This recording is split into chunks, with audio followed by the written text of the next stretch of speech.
ఎమ్మెల్యేలకు సంబంధించి కూడా ముఖ్యమైన ఎమ్మెల్యేలందరూ కూడా చేర్చుకోవాలని కూడా ఆలోచన చేస్తుంది. ఆ సీనియర్ వ్యక్తులంతా కూడా కాంగ్రెస్ పార్టీలో చేర్చుకున్న తర్వాత ముఖ్యంగా ఈ క్యాబినెట్ అంశానికి సంబంధించి సీనియర్ వ్యక్తులంతా కూడా కాంగ్రెస్ పార్టీలో చేర్చి వారికి క్యాబినెట్లో అవకాశం ఇస్తారా లేదా అనేది కూడా ఒకటి అవకాశం ఇస్తే ఒకవైపు చేస్తే కూడా అదే అంశానికి సంబంధించి కూడా చర్చ జరుగుతున్న పరిస్థితి. క్యాబినెట్ సంబంధించి మరో 6 క్యాబినెట్ బెర్తులు అయితే ఖాళీగా ఉన్నాయి. ఆ 6 క్యాబినెట్ బెర్తులు అనేది కూడా ఎవరు సీనియర్ వ్యక్తులు అయితే ఇతర పార్టీల నుంచి వచ్చి చేరిన తర్వాత వారికి కేటాయిస్తారా లేదా అనేది కూడా చూడాల్సింది. సో మొత్తం మీద ఇప్పుడు చేరుతున్న ఎమ్మెల్యేలు కానీ సీనియర్ వ్యక్తులకు అంతా కూడా ఏ విధమైన అవకాశం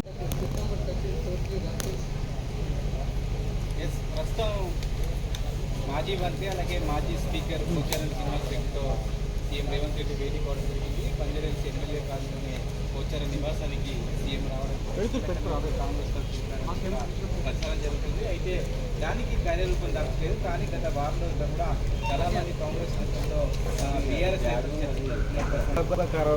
స్పష్టంగా కనిపిస్తోంది. ముఖ్యంగా క్యాబినెట్ విస్తరణకు సంబంధించి చూస్తే నిజామాబాద్ కానీ అలాగే ఆదిలాబాద్కు సంబంధించి ఈ 2 జిల్లాలకు ప్రస్తుతం క్యాబినెట్లో ప్రాతినిధ్యం లేదు. ఈ జిల్లా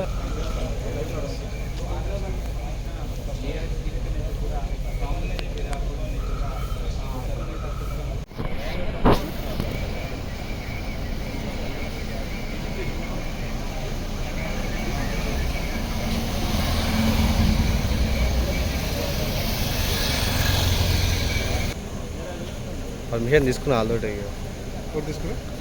పర్మిషన్ తీసుకున్నా అంటున్నా.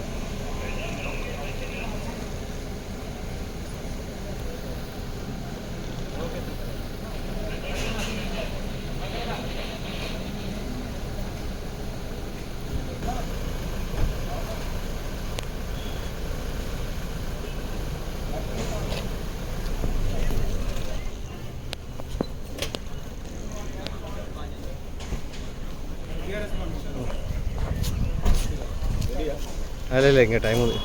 మేము విజువల్స్ గురించి అంతే.